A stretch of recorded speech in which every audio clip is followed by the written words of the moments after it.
अस्सलाम वालेकुम, मैं हूं मंसूर अहमद कुरैशी और आप देख रहे हैं मेरा नया व्लॉग। तो जनाब, अब तक की ताज़ा तरीन खबर ये है कि जैसा कि मैंने आपको बताया था कि मुर्ज़ा वहाब साहब पीपल्स पार्टी की तरफ से कराची के मेयर मुंतखब हो जाएंगे। और आज जो इलेक्शन हुआ है मेयर का कराची में, उसमें जो मुर्ज़ा वहाब साहब हैं पीपल्स पार्टी के, वो कराची के मेयर मुंतखब हो गए हैं। और जमात इस्लामी के जो हाफिज़ नईमुर रहमान साहब थे, उनको शिकस्त हो गई है। और मैंने आपको काउंट भी बताया था कि मुर्ज़ा वहाब साहब को 173 वोट मिलेंगे, जो उनके पक्के वोट हैं। और ऐसा ही हुआ है कि मुर्ज़ा वहाब साहब को 173 वोट मिले हैं। कराची के मेयरशिप के हवाले से पार्टीज़ के काउंट के ऊपर अगर नज़र डाली जाए तो पीपल्स पार्टी जो थी उसको इलेक्शन में 104 सीट्स मिली थी, और जो रिज़र्व सीट्स थी उनको मिला के उनके पास 155 वोट्स थे।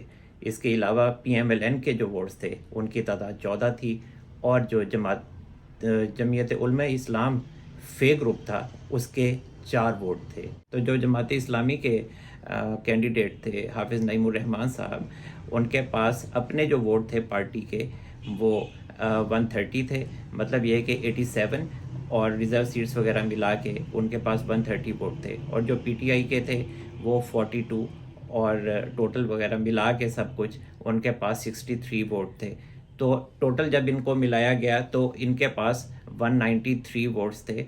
लेकिन मसला ये हुआ, हालांकि जो जमात इस्लामी के हाफिज़ नईमुर रहमान साहब थे, वो अगर ऑन बुक देखा जाए तो वो ये इलेक्शन जीत रहे थे। लेकिन फिर मसला ये हुआ, जैसा कि पाकिस्तान में होता है कि शरीफ बंदा जो होता है वो बेचारा हार जाता है।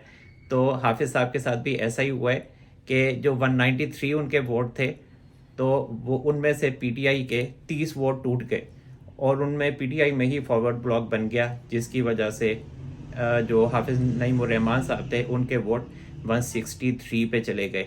और जब 163 पे गए तो उस वक्त लग रहा था कि हाफिज़ साहब जो हैं ये इलेक्शन हार जाएंगे। और जो मुर्ज़ा वहाब साहब थे उनके ऑन बुक जो रिकॉर्ड था वोटों का, वो 173 था। और मेयर के लिए जो टोटल वोट चाहिए थे वो 184 चाहिए थे। तो मेजॉरिटी जो थी वो हाफिज़ नईमुर रहमान साहब की थी। लेकिन आज जब इलेक्शन हुआ तो जैसा कि मैंने आपको बताया था कि हाफिज़ नईमुर रहमान साहब के वोट टूटेंगे और 30 उनके पक्के पक्के टूट जाएंगे वोट। और जो मुर्ज़ा वहाब साहब हैं उनको पक्के पक्के 173 वोट मिलेंगे, और उनको 173 पक्के वोट मिले हैं। और हाफिज़ नईमुर रहमान साहब के मज़ीद 3 वोट टूट गए और वो 160 वोटों पे आ गए।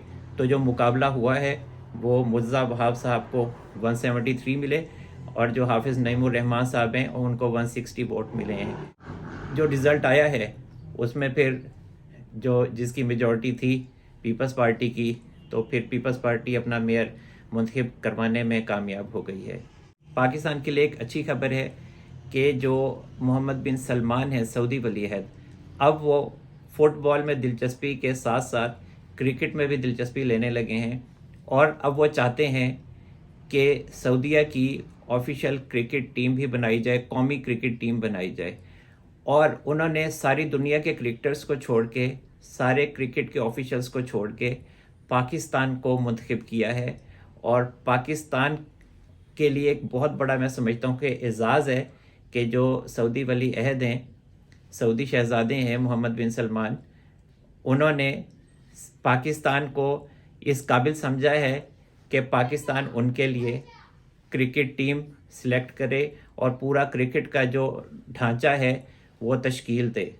और मज़ीद ये कि जो मोहम्मद बिन सलमान हैं वो ये भी चाहते हैं कि सऊदीया के लिए जो डोमेस्टिक क्रिकेट का जो सिस्टम है वो भी पाकिस्तान ही बना कर दे। इस मकसद के लिए जो मोहम्मद बिन सलमान हैं उन्होंने कोयटा ग्लैडिएटर्स के जो CEO हैं नदीम उमर साहब, उनको सऊदीया मदऊ कर लिया है, और नदीम उमर साहब सऊदीया रवाना हो गए हैं। और इम्कान ज़ाहिर किया जा रहा है कि मोहम्मद बिन सलमान और नदीम उमर के दरमियान जो कॉन्ट्रैक्ट है वो आज या कल में साइन हो जाएगा।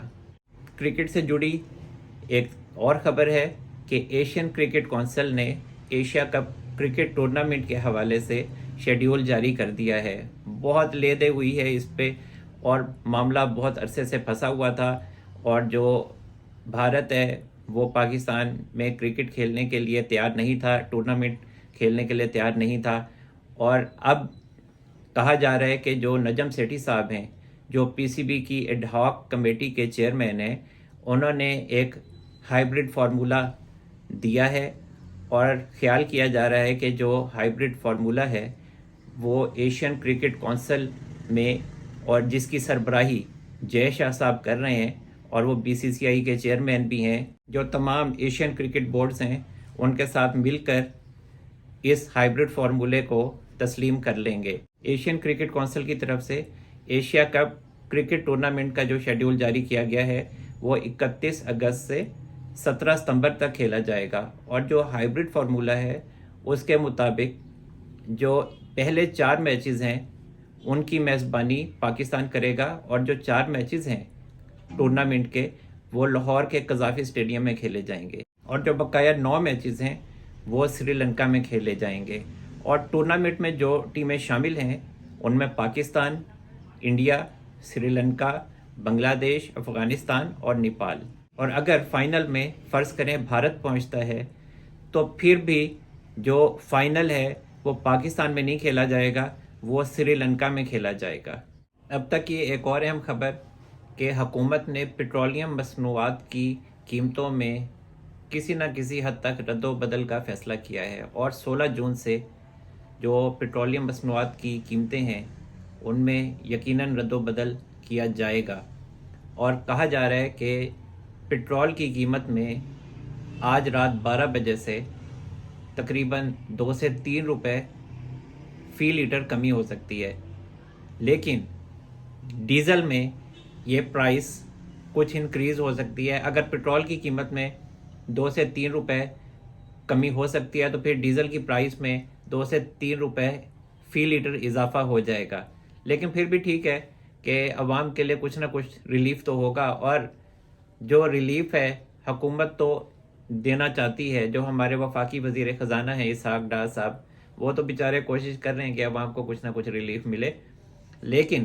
جو آئی ایم ایف ہے اس نے ناک میں دم کیا ہوا ہے، اور وہ ہر معاملے میں جو حکومت ہے اس کو پریشرائز کرنے کی کوشش کر رہا ہے، اور کہہ رہا ہے کہ جو ہمارے ساتھ طے ہوا ہے، ہمارے ساتھ جو پالیسیز طے ہوئی ہیں ان کے مطابق چلیں، اور حکومت نے ان پالیسیز پہ عمل بھی کیا ہے، لیکن حکومت ان کی بتائی ہوئی جس پالیسی پر عمل کرتی ہے، آئی ایم ایف کوئی نئی پالیسی لے آتا ہے پھر اس پر عمل کرنے کا کہتا ہے، جس کی وجہ سے اب تو بس مجھے لگتا ہے کہ حکومت پاکستان کی جو ہے وہ حد ہو گئی ہے، اور وہ اب جو صبر کا پیمانہ ہے ان کا لبریز ہوتا جا رہا ہے، اور اسی وجہ سے جو اسحاق ڈار صاحب ہیں انہوں نے عوام کو ریلیف دینے کے لیے ایسا بجٹ دیا ہے جو عوام کے لیے فائدہ مند ہو، اور بس آپ ایسے کہہ لیں کہ جو بجٹ ہے وہ ایک جگاڑ سسٹم کی طرح انہوں نے دیا ہے،